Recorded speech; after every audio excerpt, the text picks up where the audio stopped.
안녕하세요. 그녀의 북살롱 미셸입니다. 네, 오늘은 그림책 한 권 소개해 드릴 거예요. 레오 리오니라고 그림책으로 유명한 그림책의 고전이라 할 수 있는 책들을 많이 남기신 그런 작가분의 작은 조각을 소개해 드릴 겁니다. 우선 책 소개 문장 읽어 드릴게요. 작은 조각처럼 조그마한 그의 이름은 작은 조각이었습니다. 작은 조각의 친구들은 몸집도 크고 용감했어요. 그래서인지 모두들 훌륭한 일을 했죠. 작은 조각은 자기가 이렇게 작고 보잘것없는 이유가 누군가의 조각이기 때문일 거라고 생각했어요. 나는 과연 누구의 조각일까 궁금해하곤 했죠. 그러던 어느 날 작은 조각은 그걸 알아내기로 마음먹었습니다. 첫 페이지가 이렇게 시작되는 레오 리오니의 그림책 작은 조각은 아주 단순하고도 추상적인 그림과 함께 작은 조각이 자기를 찾아 나서는 여행으로 이어진다. 말 같기도 혹은 기린 같기도 한 뛰는 친구, 그리고 코뿔소 같기도 하고 코끼리처럼 생기기도 한 그런 힘센 친구, 뛰는 친구, 힘센 친구, 이게 친구들의 이름이에요.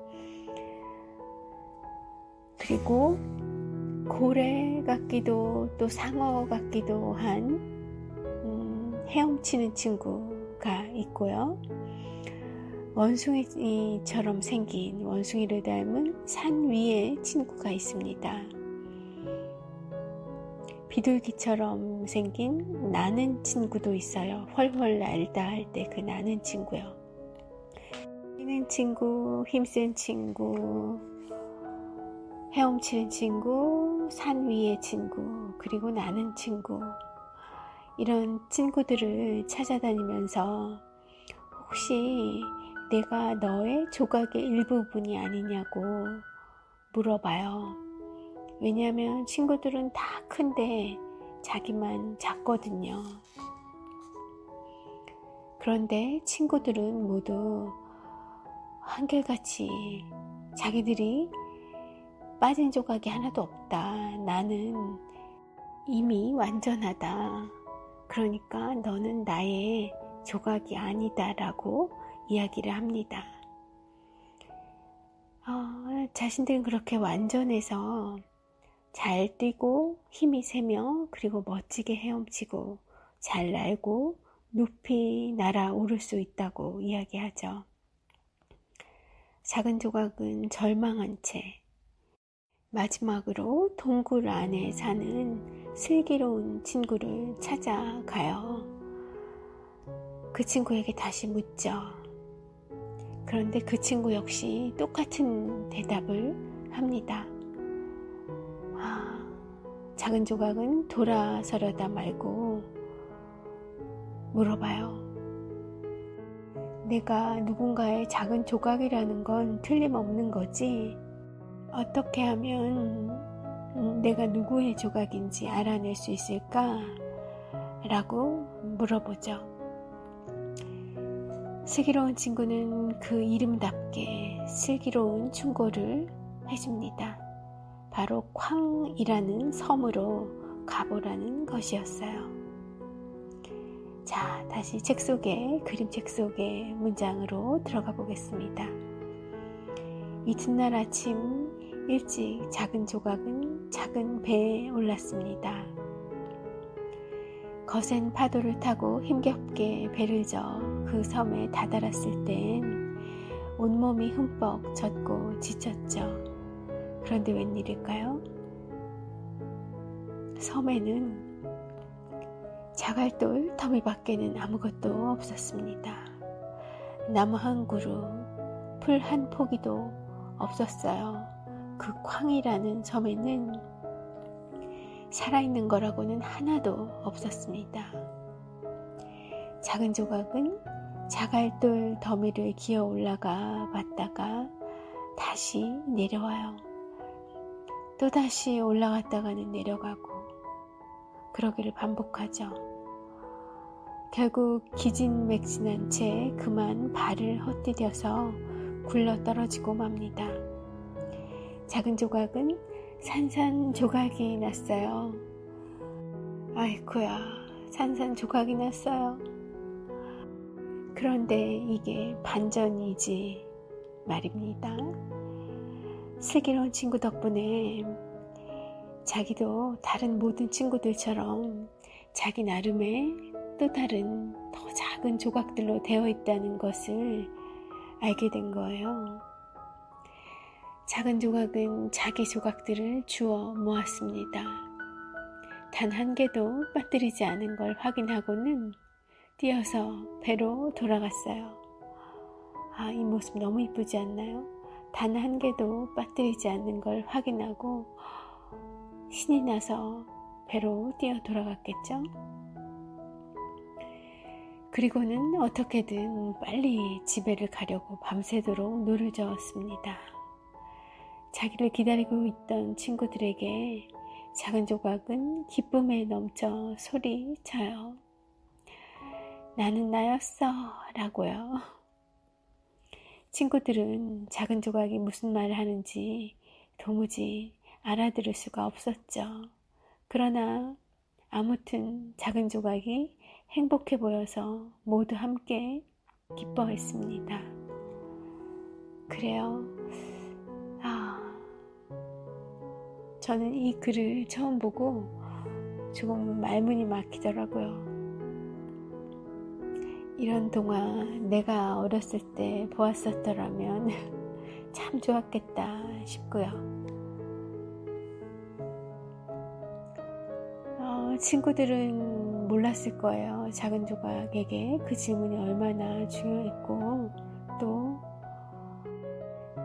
얼마나 어두운 터널 속을 통과해 왔을지 이 작은 조각이 그 자신의 문제를 해결하기 위해 고민하면서 얼마나 힘든 시간들을 보내왔을지 친구들은 모를 겁니다. 그렇지만 저는 이 마지막 문장도 너무 좋아요. 작은 조각이 행복해 보여서 모두 함께 기뻐했다는 그의 내면의 깊은 투쟁까지 알아챌 수 없지만 알래야 알아지지도 않지만 어쨌든 내가 사랑하는 그 친구의 행복 그리고 깨달음 이런 것을 같이 기뻐해주는 그 마음도 또 우리 세계에도 존재하는 것 같아서 그걸 이렇게 표현할 수 있다는 게 다행이고 감사한 마음도 있고요. 만만치 않은 철학이 엿보이는 이 글도 글이지만 함께 실린 콜라주와 크레파스 그림을 보게 되면 누구든 이 작가에게 매혹당하지 않으실 수 없을 거예요. 얼핏 보면 아이들이 당장이라도 흉내낼 수 있을 만큼 단순한 그림이죠. 그러나 그 오묘한 색상과 구성, 군더더기 한 점 없이 절제된 글로 주제와 스토리를 끌고 나가는 솜씨를 보면 그가 도대체 어떤 사람인지 궁금해지면서 아이들이 보는 그림책이라는 것에 대해 다시 생각하게 됩니다. 이 작은 조각에 글을 쓰고 그림을 그린 레오 리오니는 1910년 네덜란드에서 태어난 일러스트레이터이자 그래픽 디자이너예요. 그가 오늘날 미국에서 손꼽히는 그림책 화가가 된 데에는 재미있는 에피소드가 전해집니다. 어느 날 갑작스레 뉴욕의 사무실로 찾아온 손자들에게 색종이를 찢어서 즉흥적으로 이야기를 꾸며줬는데 그것에 작은 독자들이 열광하는 걸 보고 신이 나서 손자들이 열광하는 것을 보고 나서 이제 신이 나서 진짜 그림책을 만들게 됐다고 해요. 그의 첫 그림책 노랑이와 파랑이를 비롯해서 낭독해드린 그 작은 조각, 그리고 물고기는 물고기, 프레드릭, 국내에선 잠잠이라는 이름으로 번역되었던 책입니다. 그리고 티코와 황금날개, 세상에서 제일 큰 집, 이런 그림책들은 1970년대에 출간된 이후 지금까지 계속해서 전세계 명작 그림책 목록을 채우고 있습니다. 레오니오니는 남성분이세요. 그리고 1910년도에 태어나셔서 주로 1970년대 이런 좋은 작품들을 많이 이제 만들기 시작하셨으니까 앞서 손자 이야기 듣고서 짐작은 하셨겠지만 60세가 넘어서부터 이 그림책을 만들기 시작하신 거예요. 이 사진 찾아보시면 또 제가 뭐 유튜브나 블로그에도 사진 같이 올려드리겠지만 그림책의 느낌이 많이 묻어나는 그런 할아버지의 모습입니다. 그냥 지성과 유머가 넘치는 아주 편안한 할아버지의 미소를 가지고 계세요. 나이가 들어서 이런 맑은 심성을 가지고 있는 스토리를 쓸 수 있다는 것, 그리고 그런 스토리 속에 인생의 중요한 메시지들을 전하고 있다는 것, 잘 살아야 이렇게 할 수 있겠죠. 그리고 저희가 그 정도의 완숙함이 없다고 하면 이렇게 어린아이에게 전달해 줄 수 있는 언어와 스토리로 펼쳐내지를 못할 것 같아요. 제가 아름다움에 관하여 미학에 관하여 이런 강연을 들은 적이 있어요. 서울대에서 오랜 강연하셨던 교수님이었고, 물론 또 해외에서 많이 공부하셨었고 그런 대단한 분이시긴 한데 강연도 너무 좋았죠. 그런데 말미에 질문이 하나 있었어요. 내 딸에게도 지금 교수님께서 해준 얘기를 이해할 수 있도록 전달하고 싶은데 딸에게는 좀 어려울 것 같다. 이대로는 조금 더 짧게 축약해서 쉽게 표현하면 한 문장으로 이야기하면 아름다움이란 뭐겠는가, 이런 질문이었던 것 같아요. 근데 평생 아름다움에 대해 공부를 해오셨던 그 교수님께서 그건 내가 여태까지 들었던 질문 중에 가장 어려운 질문이다. 그 질문을 지금부터의 내가 해야 될 숙제로 알겠다.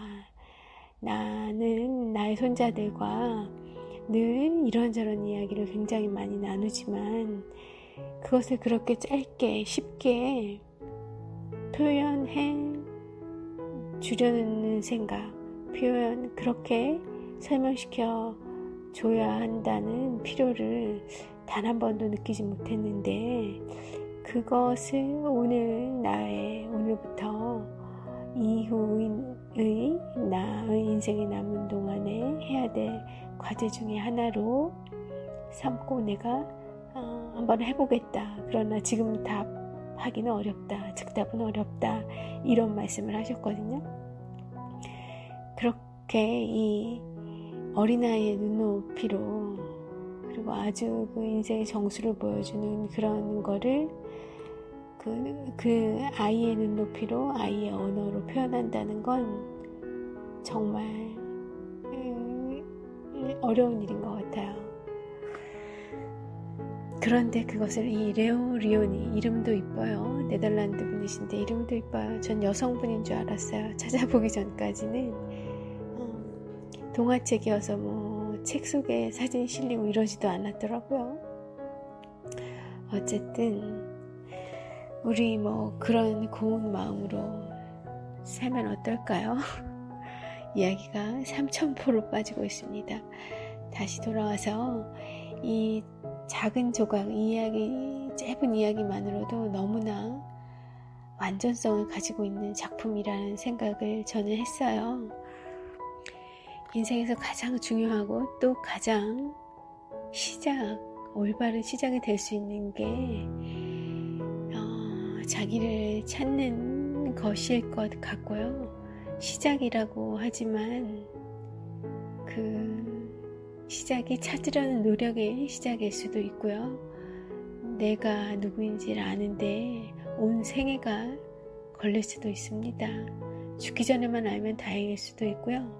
그리고 나라는 이 존재 굉장히 생동감 있게 살아 움직이는 생물이어서 늘 변하죠. 움직이고 성장합니다. 성장할 수도 있고 퇴보할 수도 있어요. 인간처럼 성장을 할 수도 있고 동물처럼 퇴행을 벌일 수도 있고요. 침팬지 이런 수준으로까지 단박에야 가겠습니까마는 거의 동물과 흡사한 생으로 그렇게 쉽게 가버릴 수도 있는 게 인간이라는 생각을 해요. 그만큼 나를 잘 가꿔줘야죠. 운영해줘야죠. 나의 일상을 어떻게 영위하느냐, 이것이 가장 크게 좌우하는 것이 아닐까 합니다. 우리의 일상을 꾸려가는 지혜와 힘, 그것이 가장 중요하고, 그것을 우리가 가급적 어린 시절에 조금이라도 어린 때 그것을 배우고 체화할 수 있다고 한다면 긴 인생을 지켜나가는, 또 꾸려나가는 그런 튼튼한 버팀목이 되어줄 것 같아요. 이야기가 나왔으니까 그림책에 대한 이야기 좀 할까요? 책 속에 있는 텍스트 읽어드릴 거예요. 아참, 제가 소개 안 드렸어요. 오늘 읽어드리고 있는 이 텍스트 역시 요즘 제가 계속 낭독해 드리고 있는 책의 유혹 속에 실린 한 편입니다. 이상희라는 한국의 그림책 작가님, 그리고 시인이신 이상희 선생님이 쓰신 글이에요.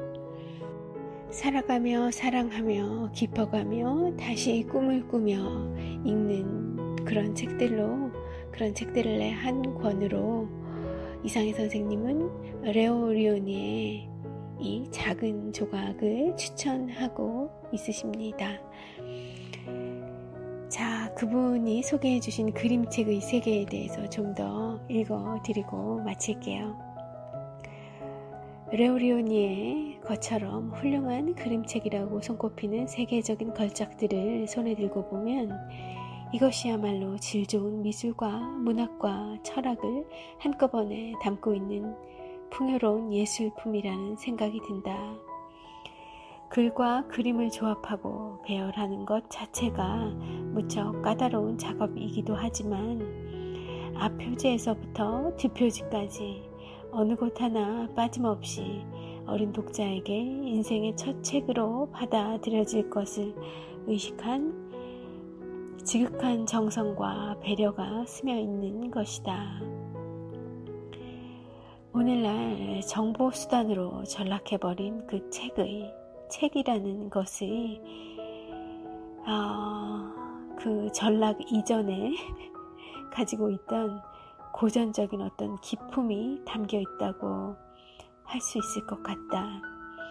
이런 이유 때문에 우리보다 100년 가까이 앞서서 그림책이 발달한 외국에서는 어린 시절을 지나 어른이 되어서도 그림책을 즐겨 읽고 하드바운드 장정의 그림책은 어른들 간에 자주 주고받는 선물 용품이 되기도 한다. 우리의 역사에서 찾아보면 조선시대 시화집 이런 것들이 생각이 나네요. 신사 임당이 남긴 그런 작품들이요. 그래요. 우리 선물할 일 있을 때 좋은 책 한 권이 또 너무 그 사람의 성향이 어떨지 부담스럽다면 좋은 시집 한 권, 세월이 지나도 변치 않는 그런 좋은 시집 한 권 선물해 주는 것도 참 좋겠다 하는 생각이 드네요. 앞으로는 저는 좀 그래 볼까 봐요. 어디 선물할 때가 있으면 좋은 시집 한 권 이쁘게 마음을 담아서 리본 하나 묶어서 이렇게 선물해주고 싶은 생각이 듭니다.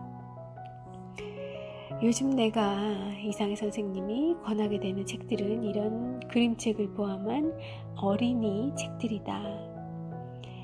아이들에게, 어린아이가 있는 친구들에게는 물론이고 주변에 아이가 없는 지인들이나 어른들께도 그림책 얘기를 자주 한다. 요 몇 년 사이 어린이 책을 쓰고 번역하는 일을 해오면서 꽤 많은 그림책과 동화책을 읽은 덕분이지만 예전에 읽었던 것도 새롭게 읽고 그때 못 읽었던 것들을 더 많이 읽으면서 이런 책을 마음껏 보고 읽고 또 만질 수 있는 지금의 어린 세대가 얼마나 복된지 진정으로 부러워하게 된다. 이 전자책이 채워줄 수 없는 재미가 한 가지 더 있었군요. 바로 책을 만질 수 없다는 겁니다. 그건 치명적이에요. 제가 말로 설명하거나 이렇게 밖으로 표현해 본 적은 없지만 제가 전자책을 선호하지 않는 이유 중에 하나가 어쩌면 가장 큰 이유가 바로 그것이었던 것 같아요. 이 촉감에서 책을 만지면서 느껴지는 이 감흥? 그렇게 하니까 꼭 변태 같네요. 이 책을 만지면서 어떤 느낌이 온다기보다 우리가 한 사람을 좋아하게 되면 대화하고 싶고 목소리 듣고 싶고 그리고 보고 싶잖아요. 그리고 또 손도 잡고 싶고 만지고 싶고요. 더 좋아지면 키스도 하고 싶고 뭐 이런 것처럼 이 감각이 멀티로 이 복수의 감각들로 이렇게 채워질 때 더욱 풍성하다는, 그리고 그게 바로 이제 기억으로 깊이 남는 것 같다는 생각을 하거든요. 저 같은 경우는 기억력이 좋지 않아서 모든 걸 다 망각해버리지만 그 기억을 조금 더 유지시켜주는 것, 그리고 다는 잊어버리더라도 이랬었지, 뭐 세세한 정보, 아주 디테일한 뭐 그런 텍스트까지 기억나지 않지만 나에게 어떤 느낌을 주었었지, 그로 인해서 나에게 남게 된 체화된 어떤 나의 성장의 느낌, 깨달음의 느낌은 사실 그 리더기 속에 있는 그 글들, 핸드폰 속에 있는 그 글들을 읽는 것과 이 책 속에서 텍스트로 내가 이 질감을 느끼면서, 그리고 이 오래된 낡은 책의 경우에는 빛바랜 이런 느낌들도 있어요. 그리고 내가 이 줄쳐놓은 부분들을 손으로 이렇게 또 다시 한번 따라가면서 손으로 짚어보고, 따라서 손으로 밑줄도 그어보고, 그리고 책의 인상 깊은 부분은 접어놓았던 그런 부분들 다시 펼쳐서 보는 그런 것들이 한 권의 책과 내가 만나게 되는 그런 소중한 경험이고, 그것이 추억으로, 그리고 나의 체화된 어떤 깨달음과 경험으로 남죠. 추억으로. 내가 생각한 이 발견에 제가 너무 흥분했나 봐요. 같은 말을 반복하고 있습니다. 네, 올해 읽혀진 어린이 책이야말로 어린이와 어른을 동시에 만족시키는 인류의 진정한 고전이라는 사실 또한 거듭 확인하게 되는 것이다. 이 말이 울림이 있습니다. 네, 오늘 토요일이에요. 하늘이 무척 멋있습니다. 아주 장마가 어찌나 거한지 이 코로나가 그 장마 같지 않게 내리던 전전에 그 이전 해들의 그런 격떨어지는 장마들을 다 걷어버리고 한 20-30년 전에 그 장마를 다시 소환시켜 준 것 같아서 저는 이 장마와 흐린 하늘도 나쁘지 않은 것 같아요. 고맙습니다. 어쨌든 오늘 하루 좋은 휴일, 편안한 시간, 나를 만나는 시간 되시길 바라고요. 미셸은 물러가 보겠습니다. 내일 또 찾아오겠습니다. 좋은 하루 되십시오.